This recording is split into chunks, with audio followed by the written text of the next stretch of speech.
Hey guys, it's Kusi. After months of pointless hibernation, waiting for the one final day that BlizzCon X will bless us with a new patch, it's finally here.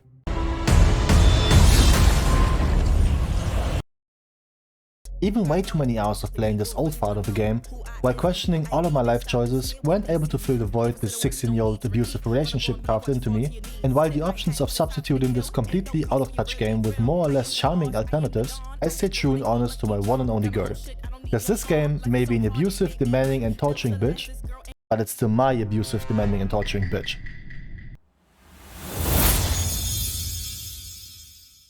To catch you up to speed, after our latest Zero to Keystone Hero season finale, I decided it's a smart idea to let the wheel decide the next class to play.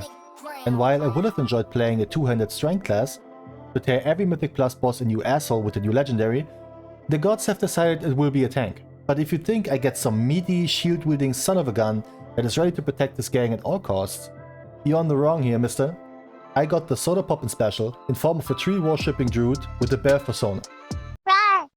Granted, furry tanks have been borderline broken in the last season, and I'm sure this will be fine. This has to be Swamp Ass. Ah, shit. So not only do I have to worry about some anime boys that potentially have a crush on juicy bear cheeks, but also the possibility of showing them named Swamp Ass when they commit everything to peg me. Anyways, as per usual for the series, I'll show you the prep work and then send it towards some keys, considering you ain't gonna get gear from doing nothing.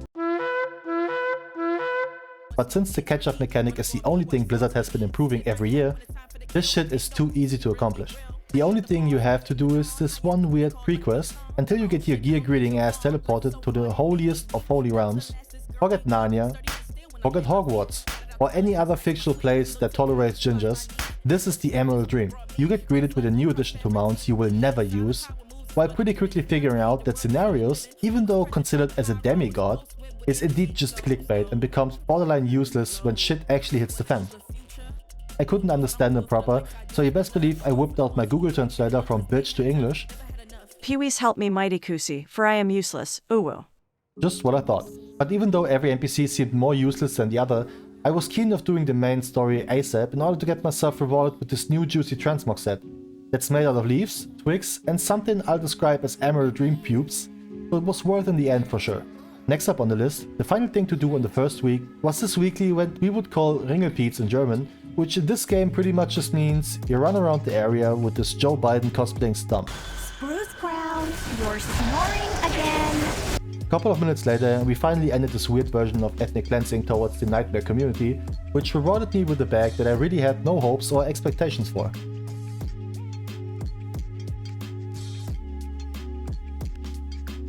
Oh damn! Fast forward a week later, we are out to do it all again. Quickly grab our bag from the weekly rep grind, which rewards me with a new weapon, as well as the Super Bloom event again that for some reason felt even slower than last time. But hey, we are here for the gear, not to have a good time.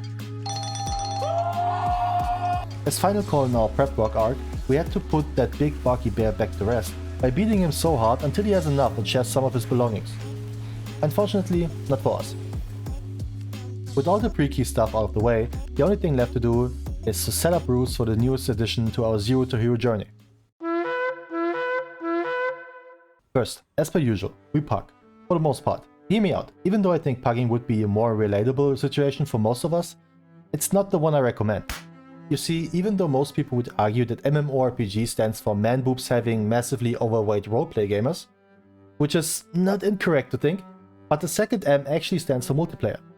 So I absolutely encourage every one of you unsocialized inbreds to find yourself a guild to have fun with.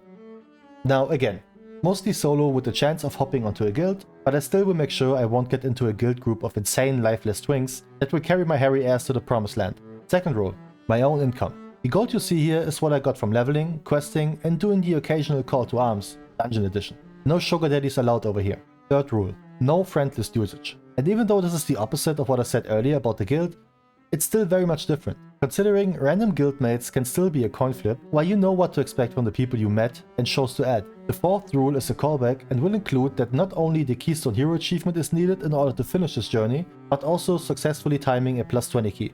All of those named rules will from now on be called the Trinity of... Hold up. 1, 2, 3, 4... Fornity? Yeah, why not? The Fornity of Pug Hell. So 425 is the item level we mess with before starting our first dungeon, and I can confidently say we absolutely ass-blasted this joke of a dungeon. Darker Ticket 2, railed. And just as last season, we continued our trend of not receiving loot. Next in line was my own key, +2 Warcraft mana, the spooky mansion that has even worse secrets in their basement than just Daddy's little circle jerk session, but more on that later. Railed. So because we 3-chested, we got ourselves an Altadazar 5, which was a key that made me realize the annoyance of hyperactive little shitlords that are hunters and demon hunters. They didn't give two shits about anyone being prepared, having mana or cooldowns ready, just straight up YOLO pulling like absolute tossers, so the healer had to manage the mana like a rank 1 gamer to keep up. Funny enough, they didn't know how to play the boss at all. Quick guide on this boss. You kinda wanna kill all totems at the same time.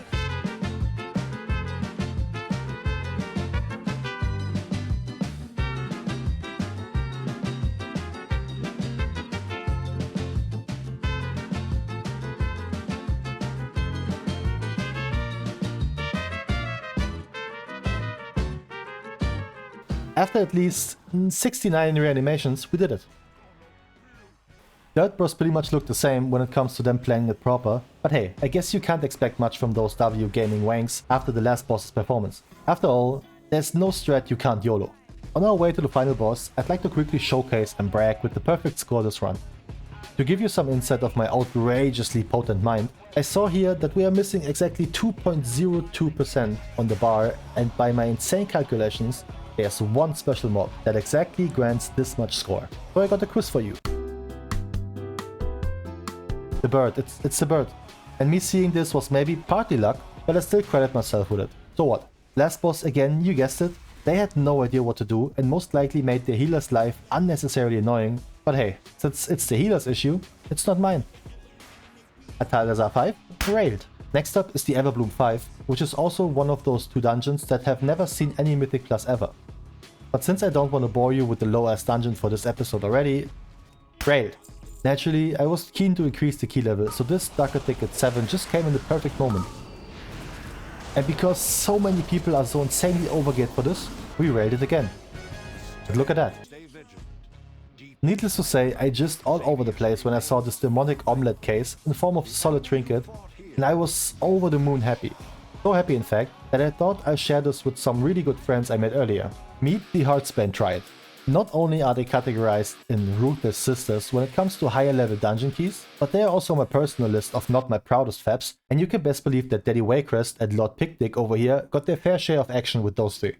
While my group wasn't half bad here, the final boss yet forced me to do the unthinkable. So once I saw that no one gives a shit about arguably the most important mechanic of this fight, I swiftly stepped in, picking up those torches and set those unwanted guests on fire like it's a Triple K meeting. Fortunately, I was fit as a pyromaniac when I was young, so this was right up my alley. I actually kinda miss it. One more thing to mention here would be that I purposely lowered my own Throne of Tides key to a 7, with the goal in mind to re-roll that one after I finish this key. So at least I got that to look forward to. Imagine being this dumb. But because I was already tired of running away, I roleplayed an actual tank and thought to myself that doing this key will show RNGesus that I'm not afraid of anything, other than hairy chicks and unglazed donuts. And joke's on you, because me impersonating a hungry bear also makes sense, considering this area is fish only. So after taking a big bite of Lady Fishmack over here, we also annihilated the most disgusting looking flashlight I've ever seen.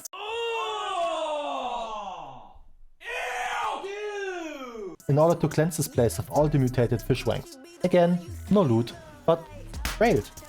Because of my disobedience to RNGesus, he blessed me with a solid 10 Darker Ticket instead, so I spent about 15 minutes being a picky bitch inviting people, just so I can have a good feeling about this. And even though I felt the increase in damage income towards me, that didn't stop me from pulling my usual route. I did die here though, because we lacked a few kicks and those debuffs stack up to a juicy 10 or 15% heal reduction per stack. After that little butt-cheek clincher, we pretty much sailed smoothly through this. Which quickly led us to the final boss of this dungeon. And because every boss in here is rather brain-dead and self-explaining, I will give you a quick rundown on Servius, since this is the only one with actual mechanics. 3 of them you need to be aware of. Nightmare Bolt will debuff a party member with a silence that can only be negated while standing in the range of another party member. Growing Paranoia is pretty much the opposite. When debuffed with it, you will get feared once you touch a party member. The area of this effect also increases over time. Apocalyptic Nightmare is the AoE he sends out at 50%, which does some mad damage on higher keys. So potentially use a death cooldown here. Needless to say, plus 10 Darker Ticket, railed. With an item level of 434 and already 651 score to our name, with 8 dungeons done already and all the necessary weekly stuff out of the way, I think we can call it a day. Even though some might say I need some serious help. But you better believe I wasn't done for this week. 5, 4, 3, 2, 1.